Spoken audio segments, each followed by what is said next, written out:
Assalamualaikum warahmatullahi wabarakatuh. Bismillah, alhamdulillah, wassalatu wassalamu ala rasulillah Sayyidina Muhammad ibni Abdillahi wa ala alihi wa ashabihi wa man tabi'ahu wa walah, amma ba'du. Hadratul muhtaramin, para jemaah sekalian dimanapun saja berada, tradisi membaca adzan ketika ada jenazah dimakamkan, maka ada yang membaca adzan, ada yang tidak. Ada pertanyaan, apakah itu disunatkan Pak Kiai? Dianjurkan? Maka dalam hal ini saya ingin menyampaikan bahwa ada khilaf antara ulama. Artinya ada yang mengatakan disunatkan, ada yang mengatakan tidak. Misalnya saya kutip di dalam kitab Tuhfatul Muhtaj fi Syarhil Minhaj, qad yusannul adzan, kadang adzan itu disunatkan liwairis sholat, pada selain sholat. Contoh, kama fi adzanil maulud, ada anak yang baru lahir diadzani. Misalnya juga wal mahmum, orang yang sedang susah, ya, orang yang sedang pingsan, orang yang sedang marah, wal wadban, termasuk waman sa'a khuluquhu, akhlaknya yang jelek diadzani. Misalnya dia itu beringas, ya, tidak terkendali, adzani. Baik min insanin, manusia, au bahimatin, atau binatang. Wa inda muzdahamil jaish, di saat berkecamuknya perang, sudah pertempuran sengit, maka saat itu dianjurkan untuk adzan. Wa indal harik, dan juga disunatkan ketika tenggelam. Ketika tenggelam. Waqilah, ada juga yang mengatakan wa inda inzalil mayyit liqabrihi, ketika mayit diturunkan ke kubur diadzani, qiyasan ala awwali khurujihi lid dunya, disamakan dengan ketika dia baru keluar dari rahim ibunya menuju ke dunia. Dia lahir, kan disunatkan untuk diadzani. Kalau dia keluar dari dunia masuk ke liang lahat alam barzakh, diadzani. Ada yang mengatakan demikian. Lakin radattuhu fi syarhil ubab, tapi saya menolaknya atas pandangan itu. Artinya ada khilaf. Saya menolak kesunatannya, ulama lain mengatakan sunnah. Wa inda tawawulil ghilan ay tamarrudil jin li khabarin sahihin fihi, termasuk juga ketika ada orang yang kerasukan jin. Ini berdasarkan hadis sahih. Demikian pula para jemaah sekalian, wa huwa wal iqamatu khalfal musafir, dan membacakan adzan dan iqamah ketika ada orang mau bepergian, mau ke Mekah misalnya, mau haji, atau bepergian jauh, disunatkan untuk adzan dan iqamah. Saya kutip di dalam kitab Tuhfatul Muhtaj, juz 5 halaman 51. Artinya jelas ada khilaf. Kalau sudah khilaf macam begini, ya silakan. Yang menjalankan boleh, yang tidak menjalankan ya tidak apa-apa. Ini prinsip, ya. Kita punya pedoman la yungkarul mukhtalafai, sesuatu atau perilaku yang masih ikhtilaf, masih mukhtalafai, ya kita nggak usah ingkar, nggak usah melarang. Masing-masing kan punya dasar. Baru wa innama yungkarul mujma' alaih, baru kalau menyangkut sesuatu yang sudah disepakati oleh ulama, baru kita ingkar. Misalnya disepakati ini adalah haram babi, kok ada yang mengatakan halal, kita harus ingkar, kita harus melawan. Orang misalnya sholat menghadap Ka'bah, sudah mujma' alaih. Kok ada yang mengatakan sholat bebas menghadap kemana saja, menghadap ke barat, ke timur. Ya kita harus ingkar dong. Karena sesuatu ini sudah mujma' alaih. Sesuatu yang sudah disepakati ulama mengatakan demikian, kok ada yang mengatakan sebaliknya. Kita harus ingkar. Ini para jemaah sekalian. Termasuk faidza taghawwalat lakumul ghilan, jika ada yang kerasukan jin atau syaitan, fanadu bil adzan, maka kumandangkanlah adzan. Ini anjuran.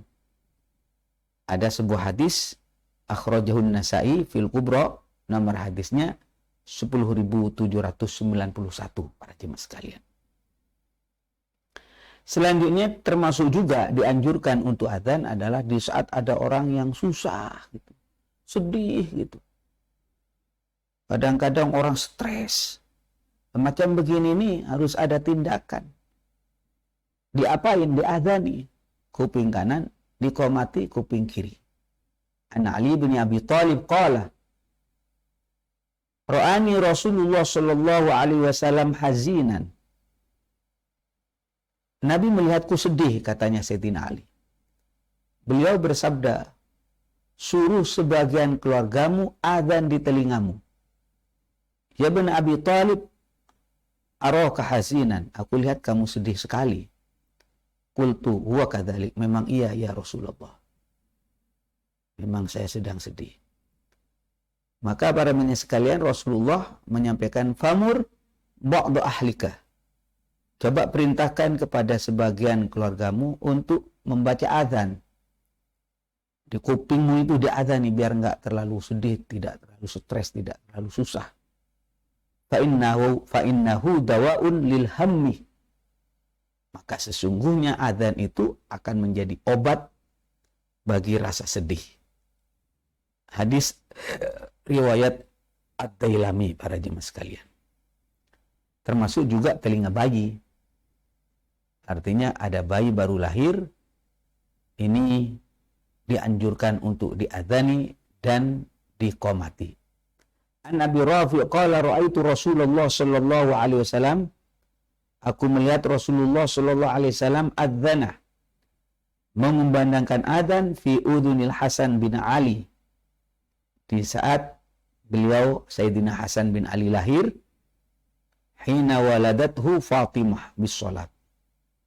Jadi para jemaah sekalian, adzannya itu ya adzan kayak adzannya orang sholat.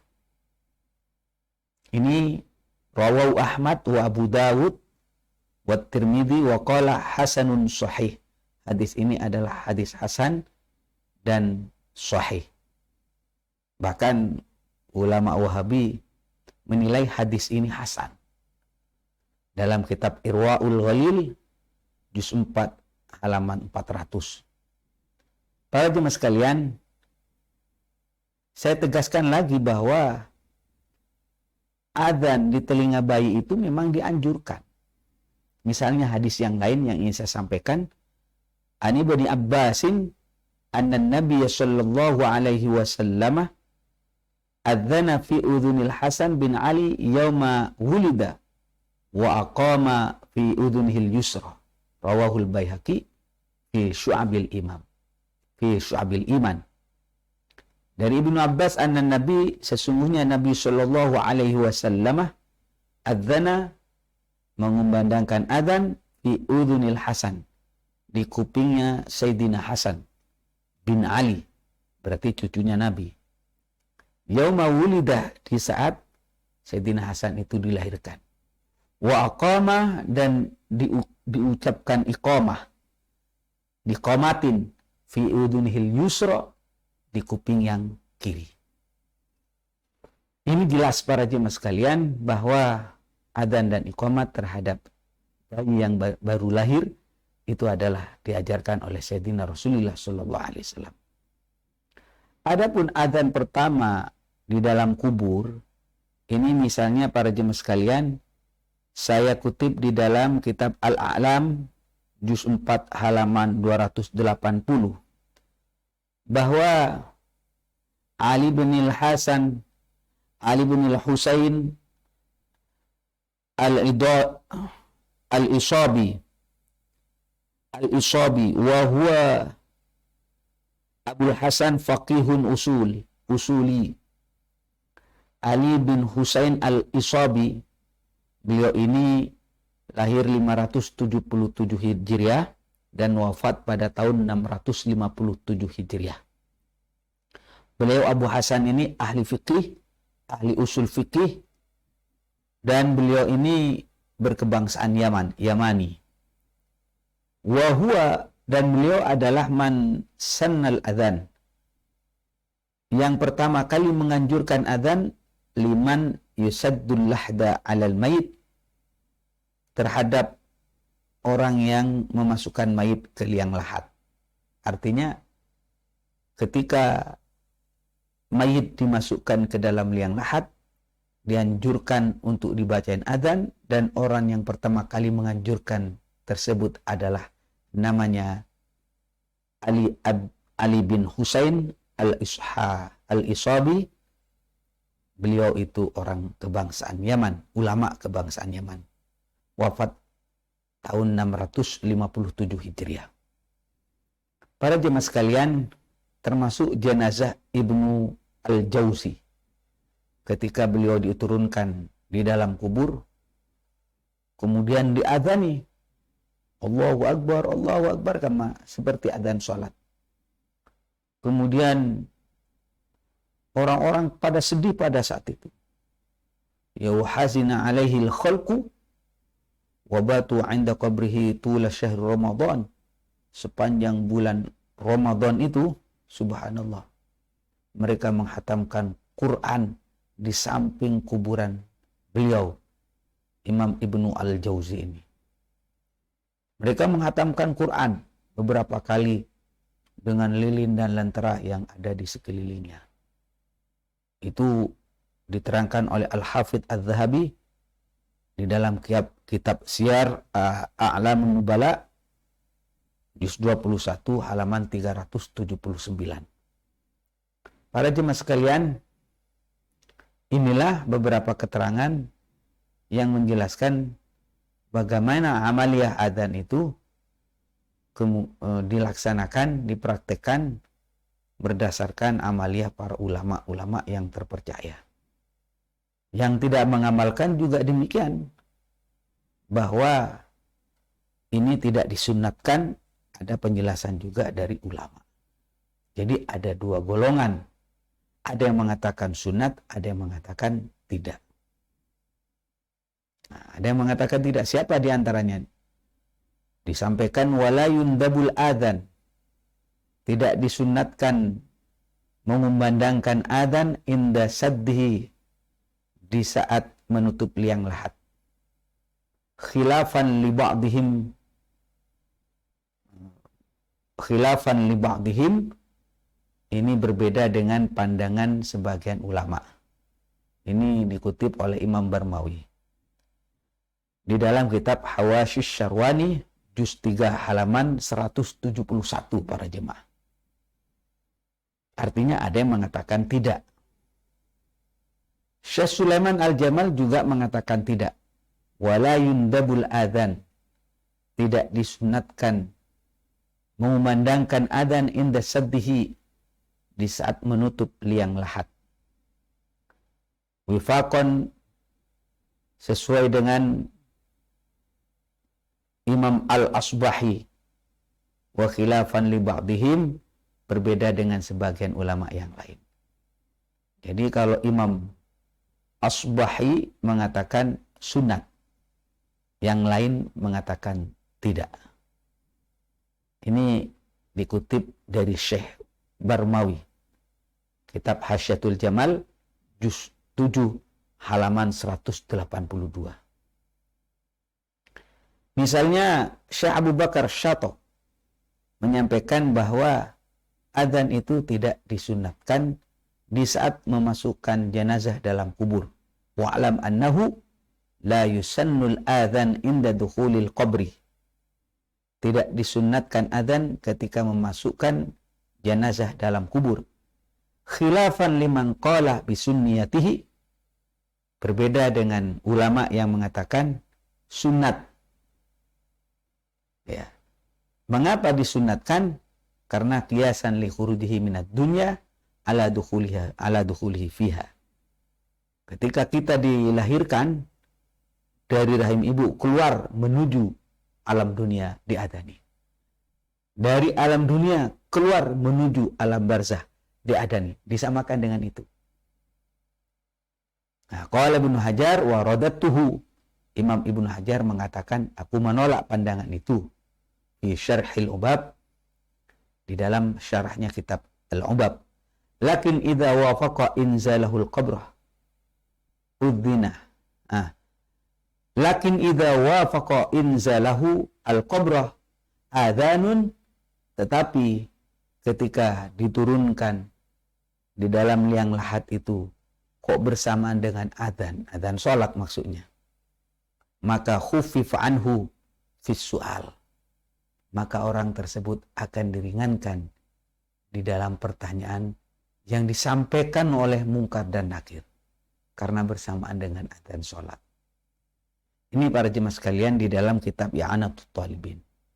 Artinya ada khilaf. Kalau sudah khilaf, diamalkan ada dasarnya, tidak mengamalkan juga ada dasarnya. Jangan sampai kita itu menghabiskan energi sehingga kita ngotot-ngototan ngaku paling benar. Yang mengatakan sunat ada, yang mengatakan tidak sunat juga ada. Yang terpenting, yang mengamalkan itu punya dasar, punya dalil. Sehingga kita mengamalkan apapun berdasarkan ilmu. Karena orang kalau mengamalkan tidak pakai ilmu, fakullu man bighairi ilmin ya'malu. Siapa saja mengamalkan satu amaliyah tapi tidak didasari oleh ilmu, maka a'maluhu mardudatun la tuqbalu. Amalnya tidak akan diterima oleh Allah. Wallahu a'lam bishawab. Hadanallahu wa iyyakum ajma'in. Wallahul muwaffiq ila aqwamit thoriq. Wassalamu alaikum warahmatullahi wabarakatuh.